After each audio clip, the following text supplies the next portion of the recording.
अस्सलाम वालेकुम नाज़रीन, मैं अब्दुल अयाज। आइए देखते हैं आज का खबरनामा। आज मल्लेपल्ली मस्जिद के पास ईद उल अदा के मौके पर पुलिस का भारी बंदोबस्त देखने को मिला। आइए देखते हैं हमारे नुमाइंदे अब्दुल रऊफ की रिपोर्ट।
मल्लेपल्ली मस्जिद में आज दो जमात थे, एक 6:30 और एक 8:30।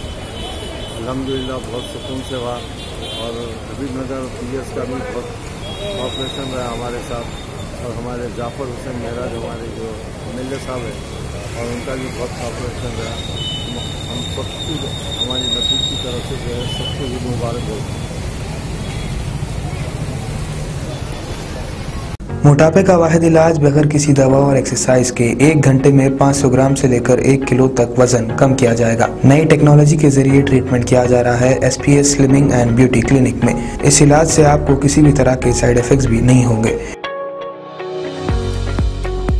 कलर इम्प्रूवमेंट, पिंपल्स और डार्क सर्कल्स के लिए भी आप आ सकते हैं SPS slimming and beauty clinic, Hyderabad, एबर्ट्स beside Agarwala sweet house. Screen पर दिए गए नंबर्स पर कॉन्टैक्ट करें। अगर हमारी न्यूज़ आपको पसंद आई है तो सबसे पहले शेयर कीजिए, लाइक कीजिए, फिर ख़ास तौर पे हमारी रिक्वेस्ट ये है कि सब्सक्राइब करना ना भूलें। 7H न्यूज़, आपकी आवाज़।